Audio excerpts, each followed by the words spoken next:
ఓం సాయిరామ్. సాయి భక్తులందరికీ నమస్కారం అండి. సాయిబాబా దయ వల్ల ప్రతి ఒక్కరి కుటుంబం ఎక్కడున్నా కూడా ఎప్పుడు సుఖంగా, సంతోషంగా, ఆనందంగా ఉండాలని చెప్పి సాయి తరపున నేను కూడా కోరుకుంటూ ఈరోజు వీడియో అనేది మొదలు పెడుతున్నాను. ఈరోజు వీడియోలో మన సాయి పిలుపు ద్వారా మనకు వచ్చినటువంటి సందేశం ఏంటంటే, తల్లి ఎదురు చూసే శుభవార్త ఈరోజు నీకు చెప్తున్నాను.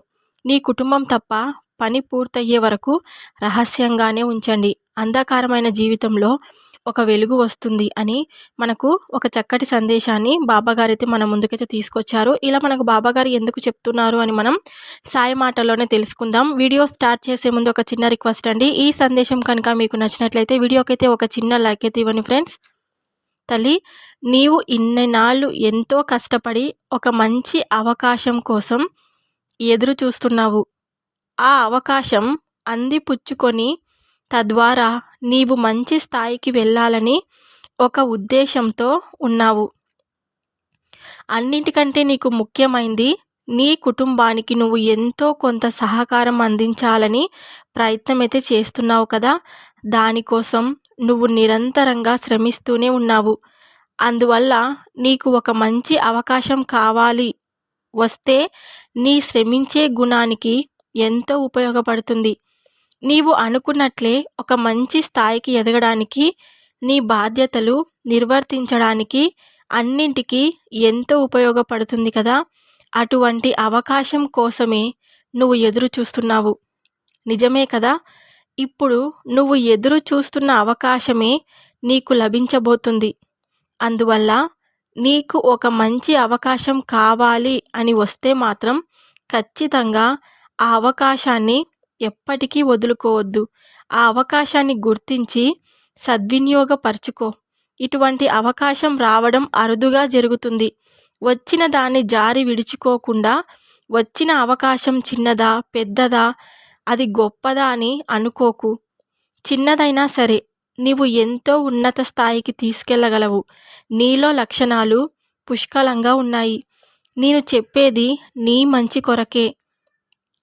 నీవు ప్రార్థించే ప్రార్థనలన్నీ ఫలించే నీకు ఇటువంటి మంచి రోజు వచ్చింది.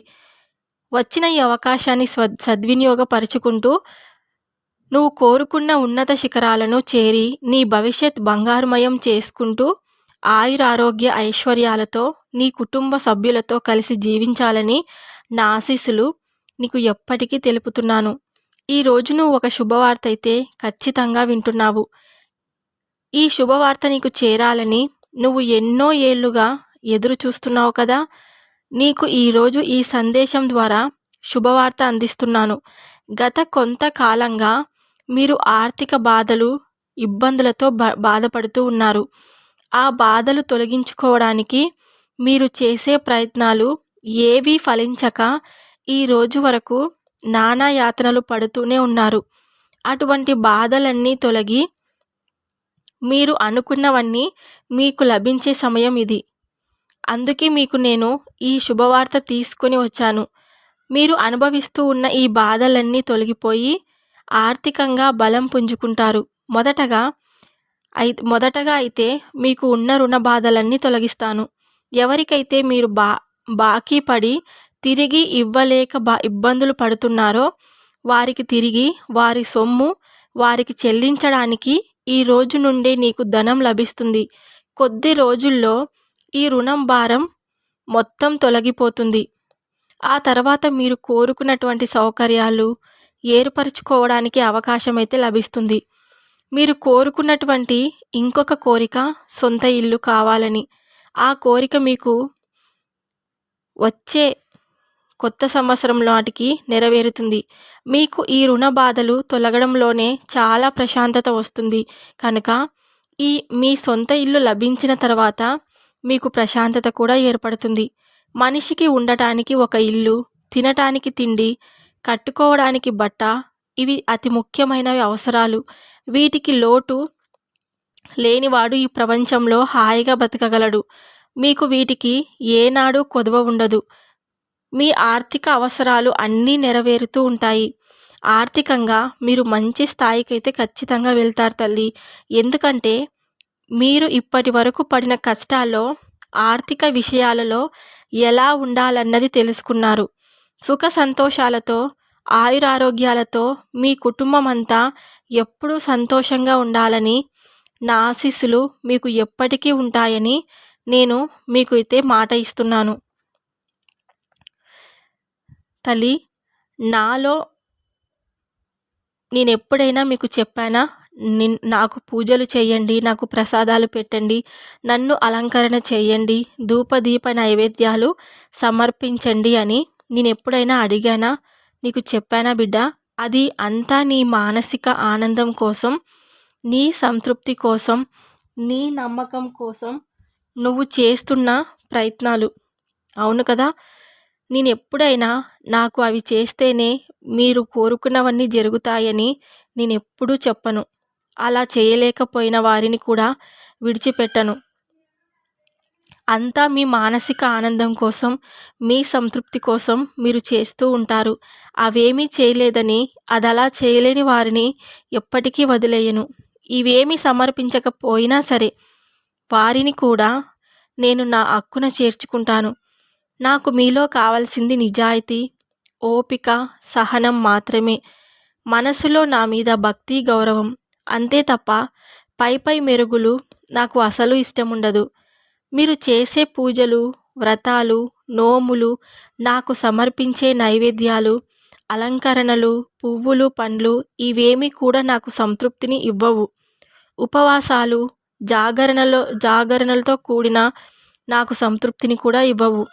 కేవలం మీరు మనసులో శుద్ధి కలిగిన మనసుతో, మంచి ఆలోచనతో, మంచి పనులతో జీవిస్తూ నా నామస్మరణ చేస్తే చాలు. నేను పులకించిపోతాను, చాలా సంతోషపడతాను. అయినను నేనెవరిని మీకు చెప్పేందుకు?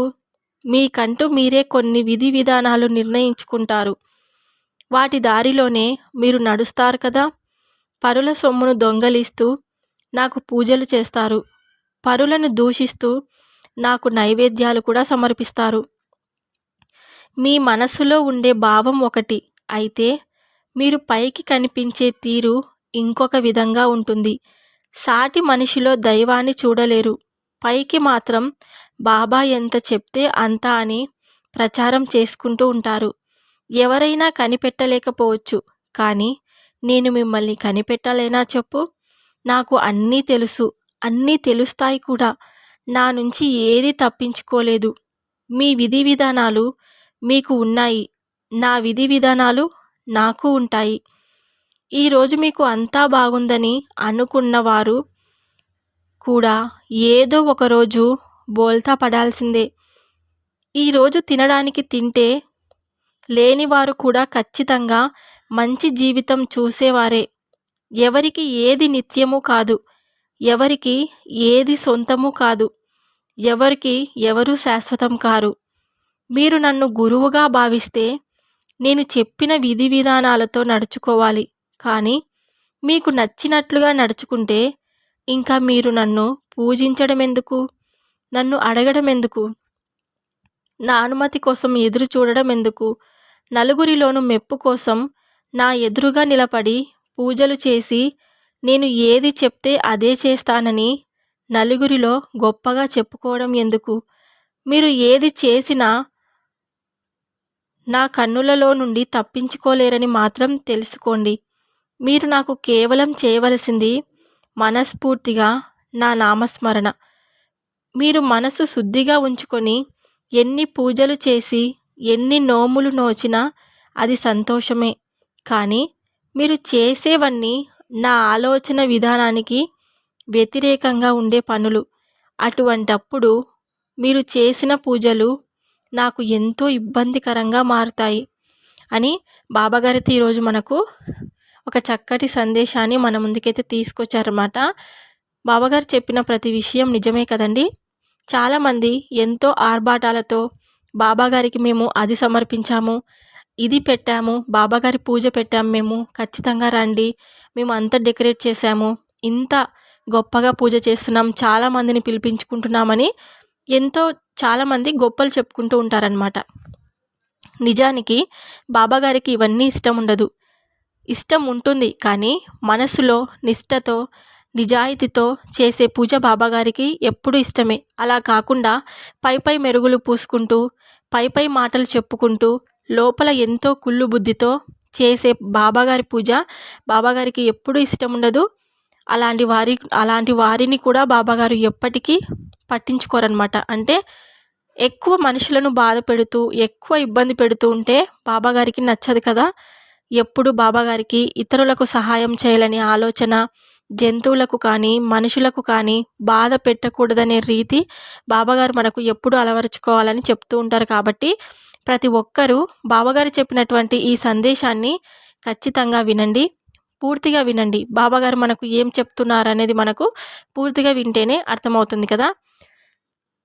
వీడియో అయితే ఇంతేనండి. ఈ వీడియో కనుక మీకు నచ్చినట్లయితే మరికొంతమంది సాయి భక్తులకు రీచ్ అయ్యేలా ఒక చిన్న లైక్ అయితే ఇవ్వండి ఫ్రెండ్స్. ఇంకా కొత్తగా మన ఛానల్ని ఎవరైనా చూస్తుంటే సాయి పిలుపు పక్కన రెడ్ కలర్లో సబ్స్క్రైబ్ అనే బటన్ ఉంటుంది. దాన్ని క్లిక్ చేస్తే పక్కనే ఆల్ అనే సింబల్ కూడా వస్తుంది. దాన్ని కూడా క్లిక్ చేస్తేనే నేను బాబాగారి వీడియో ఎప్పుడు పెట్టినా కూడా మీ మొబైల్కే ఫస్ట్ నోటిఫికేషన్ రూపంలో వస్తుంది. మీరు బాబాగారి సందేశాన్ని తప్పకుండా వినొచ్చు. సర్వేజన సుఖినో భవంతు. జై సాయిరామ్.